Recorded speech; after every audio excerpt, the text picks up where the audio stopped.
Speaker साहब उस वक्त टाइम मांगा था जब पीएम साहब बैठे थे और वो तकरीर कर रहे थे और कुछ आइन और कानून की बातें कर रहे थे। प्लीज शुरू कीजिए। जी, मैं शुरू कर रही हूँ। तो मैं तब से लेकर अब तक तो वो कह रहे ना, हैरतों के दरिया में गोता जानूं कि समझ नहीं आ रही मुझे कि फिर क्रेडिट तो बनता है ना कि खान साहब ने इनकी भी आंखें खोल दी। तो फर्क क्या रह गया कि कुछ अरसा पहले इदारों पर उंगलियां उठ रही थीं, उन पे सवालात उठ रहे थे, आज ये अदलिया पर उंगलियां उठा रहे हैं। तो वन मैन शो तो 75 सालों से इस मुल्क में, और अगर थोड़ा लाइटर मोड में बात करूं तो इतने सारे लोग वन मैन शो परफ्यूम भी लगाते होंगे। क्या पार्टी में वन मैन शो नहीं होता? तो पूछना, मुझे मेरे 2-3 सवालात हैं। पूछना ये था कि यह वन मैन शो कि नहीं होगा, क्या ये सिर्फ अदलिया की हद तक होगा या इसका इतलाक बाकी इदारों पर भी होगा? यानी कि आप हालात उस नहज तक लेकर जा रहे हैं कि नाउज़ुबिल्लाह फिर चीफ ऑफ आर्मी स्टाफ भी ना हो, सारे जनरल चीफ हों, एक उनका फैसला नहीं होगा। मुईशत तो तबाह कर दी, अब हाथ धोकर इदारों के पीछे पड़ गए हैं। इन 75 सालों में जो बारियां लगी उनमें इनको ख्याल किसी चीज़ का नहीं आया। अब जब बात अपने पर आई तो फिर इनको इदारों की खामियां भी दिखना शुरू हो गई। जो आवाम मर रही थी और जो इंसाफ का जो क्या कहते हैं कितने नंबर पर चला गया, कहाँ से कहाँ तक, तब ख्याल नहीं आया। लेकिन वो कहते हैं ना कि जब अपने पाँव जले तो फिर इदारों के ऊपर आ गए।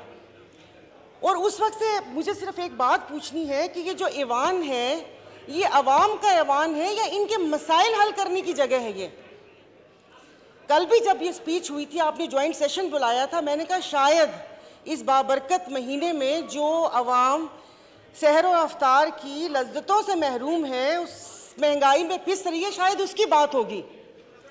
लेकिन वो लग रहा है जैसे कोई घिसी पिटी कैसेट वापस से लगा दी, और मतलब जैसे हम इस मुल्क के शहरी नहीं हैं या यादाश्त कमज़ोर है कि जो हमें पता ना हो कि यहाँ पर तोशा खाना का तो जिक्र हुआ लेकिन हार का जिक्र करना भूल गए। जब केस की बात हुई तो आप इनसे ये तो पूछें कि यूसुफ रज़ा गिलानी साहब के पिटीशन दायर किसने की थी? वो भी इन्होंने की थी। बड़े मियाँ साहब काला कोट पहन कर गए थे। और दूसरा, हंसी भी आ रही थी और तरस भी आ रहा था कि उन्होंने एक बात की कि अल्लाह पाक हमारी आसानियां दूर करें। पीछे बैठे हुए पटवारी नहीं समझिएगा, पंखे, फैन, उन्होंने कहा आमीन। सुना ही नहीं कि अल्लाह पाक आसानियां दूर करे। और दूसरा, आपने साले मोहम्मद को बोला तशरीफ़ रखें, पीएम साहब बैठ गए, तो कितने मासूम हैं। तो यहाँ पर कोई ऐवान पे अवाम की बात करनी चाहिए। स्पीकर साहब, मतलब चीज़ें हाथ से जब फिसल जाएंगी तो फिर ये नुकसान पाकिस्तान का होगा। यहाँ पर मेरे ये इस तरफ बैठे वालों को ये खौफ था, जिसका वक्तन फ़वक्तन इजहार भी किया गया, कि वो आ गए तो इनको नहीं छोड़ेंगे। उधर ये खौफ था कि अगर मैं अदालत चला गया तो ये मुझे, जेल चला गया तो ये मुझे मार देंगे। तो इस खौफ में तो गलत फैसले होते हैं। बहुत साल पहले कहा था हम इधर तुम उधर, और आज कह रहे हैं या हम या तुम। ये तो इनके बका की जंग है।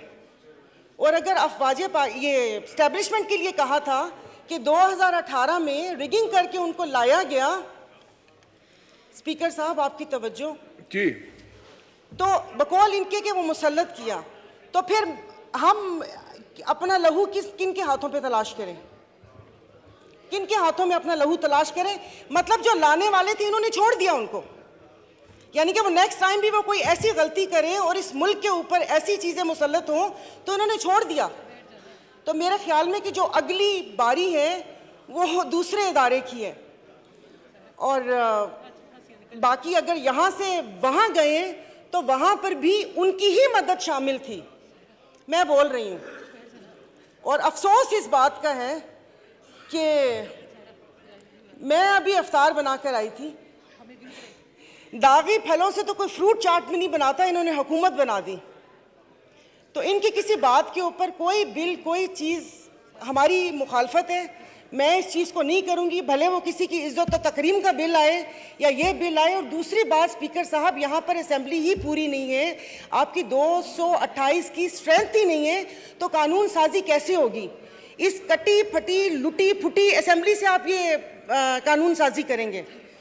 तो बाकी बस ये कि एक्सपंज बहुत सारी चीज़ें करने वाली थी जो नहीं हुई, ये पूरी के पूरी असेंबली को एक्सपंज कर देना चाहिए जो यहाँ पर बैठे हुए। तो मैं इसकी मुखालफत करती हूँ, मेरी प्लीज़ पूरी बात सुन लीजिएगा। मैं बहुत देर से बैठी हुई थी, ये सब लोग अपनी नींद वींद पूरी करके इफ्तार करके आए हैं, हम लोग यहाँ पर बैठे हुए थे अपनी बारी का इंतज़ार करने के। खुदारा कि उस पर ना वो करें। अब एक शेर बनता है डस्के पे, सुना दूंगी। तो वो देखिए, तो ये ना करें कि चीज़ें हमारे हाथ से फिसल जाएं, अदलिया हो या अफवाज पाकिस्तान हो, हमारे लिए मोहतरम है। जब यहाँ पर सवाल उठना शुरू हो जाएंगे, वो पंजाबी का शेर है ना कि जितना ते हारना दो अलग शैवा, ए दुखिया नाल साढ़े यक्के ते ना मारो, इन दुखियों से आप इक्के मार रहे हैं। तो ये जिस तरीके से यहाँ पर बैठे हैं, वो डस्के का बहुत लंबा शेर है, डस्के वाले नाराज हो जाएंगे कि जिनकी फितरत में हो डसना वो डस के रहते हैं, तो डस्के वाले नाराज हो गए थे। तो प्लीज़ उसे क्या कहते हैं, ये मैं अपनी मुस्लिम लीग फंक्शनल जीडीए की तरफ से मैं इसको जो कानून साजी आप कर रहे हैं ज़ोर ज़बरदस्ती की घप्पा घोटाला 13 जमातों के साथ, उसको मैं अपोज करती हूँ। और खुदारा मुल्क को उस नहज पर ना लेकर जाएं जहाँ पर से वापसी नामुमकिन हो। सोशल मीडिया पे आपने इसराइल का हाल देख लिया होगा कि यहाँ पर खून और कश्त का बाजार गर्म ना करें।